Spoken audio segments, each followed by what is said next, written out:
आज मैं सभी लोगों के सामने नागपंचमी की कहानी सुनाने जा रही हूँ। उम्मीद है सबको पसंद आएगा और कौन कहाँ से देख रहा है कमेंट बॉक्स में ज़रूर लिखेंगे।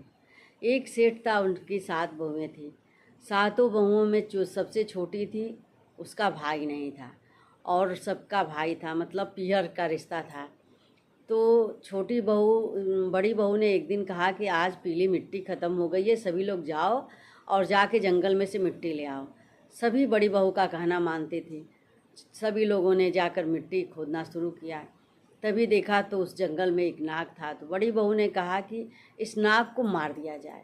छोटी बहू कही, नहीं दीदी, जब इसने मेरा कुछ बिगाड़ा ही नहीं तो मैं क्यों इसे मारूं। तो कही कि नहीं, मत मारिए। तो सब ने कहा अच्छा ठीक है नाग देवता, हम ऐसा है कि आपको मारेंगे नहीं, हम लोग मिट्टी खोद के चले जाएंगे और उस मिट्टी खोदने के बाद हम आप लोग हम सभी लोग आपके पास आएंगे। ऐसा सभी ने कहा। अब नाग देवता इंतज़ार कर रहे थे कि मेरे पास ये सब आएंगी। तो सब भूल गई और घर चली गई। दूसरे दिन जो छोटी बहू को याद आया कि अरे मैं तो नाग भाई से बोली थी एक, और मैं गई नहीं। तो वो अपना गई और गई तो कही कि भाई मुझे क्षमा कर देना, हम सभी लोग भूल गए थे कि आपसे वादा किए हैं। अगर किसी से आप वादा करके जाएंगे तो वो इंतज़ार करता है, तो इसके लिए क्षमा करना। नाग देवता बोला कोई बात नहीं है। तो कही कि भैया मेरा कोई भाई नहीं है, तुम मेरा भाई बन जाओ। तो वो बोला कि मेरा भी कोई बहन नहीं है, आप मेरी बहन बन जाइए। अब तो दोनों बहुत राजी खुशी हो गए कि अच्छा ठीक है। तो फिर बोला कि ठीक है बहन, ऐसा है कि तुम अपने घर जाओ और मैं तुम्हें लेने आऊँगा। कब आऊँगा? सावन महीने में। तो कहा कि कही बोली अच्छा है ठीक है, लेकिन हम मनुष्य रूप में आएंगे। तो कही ठीक है भैया।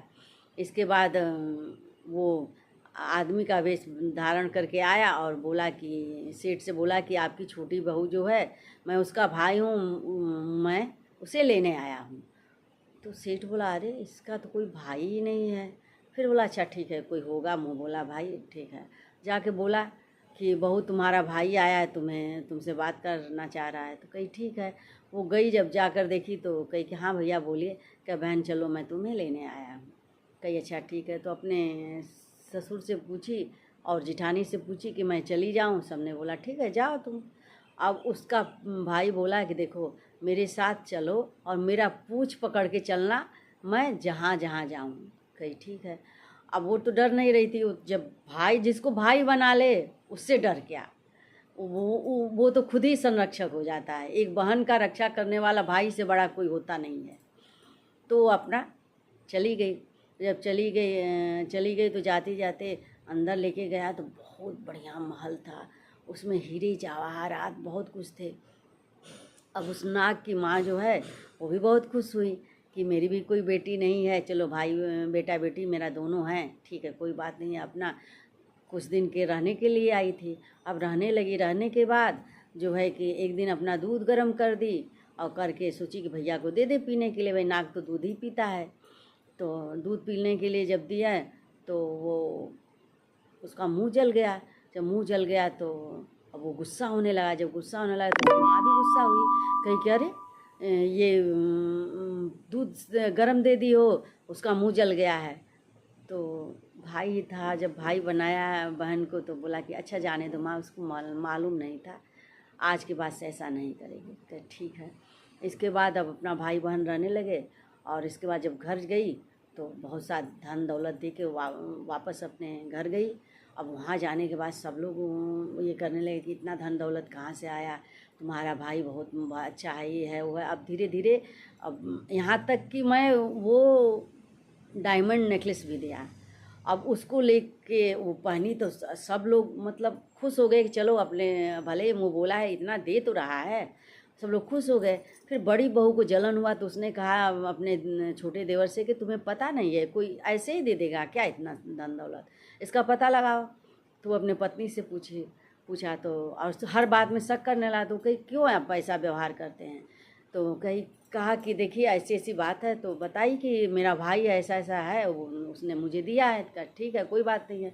अब वो भी खुश हो गया। फिर उसका घर तो धन दौलत से नाग देवता भर दिए, लेकिन एक डायमंड जो नेकलेस था, सबकी निगाह उसी पे थी। तो जो उस देश का राजा था, तो वो बोला, रानी बोली कि भाई उस डायमंड नेकलेस को लाइए, मैं पहनूंगी। तो राजा की आज्ञा कौन न मानेगा। राजा रानी के लिए वो नेकलेस दे दिया गया। ये भी दे दी कि ठीक है, कोई बात नहीं है।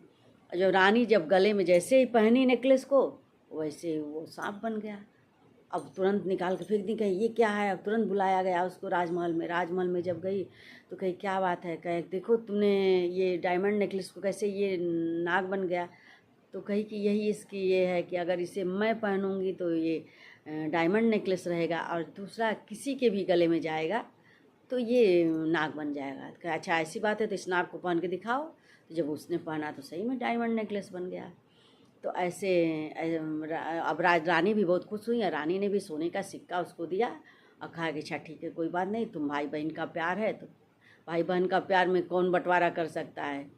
कहते हैं कि खुशबू कब दूर गगन से, कब दूर बहार चमन से, ये तो प्यार का रिश्ता है, कब भाई बहन से अलग रह सकता है। इसके बाद गई वहाँ से, अपने घर आई, सारी बातें बताई, और उसी दिन से नाग देवता को ठंडा दूध पिलाया जाता है और उनकी पूजा की जाती है। हर बहन नाग देवता को नाग पंचमी मनाई जाती है। नाग पंचमी के दिन दूध लावा छिड़का जाता है ठंडा ठंडा, कि जैसे सब वो ठंडा रहे, शीतल रहें और सबका भला करें, अच्छा करें।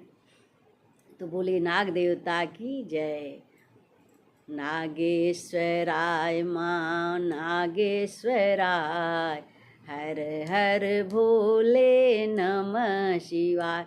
मेरे बाबा को नाग ने धारण किया है और कोई नहीं कर सकता है। वही है जो कि सब कुछ धारण कर लेते हैं।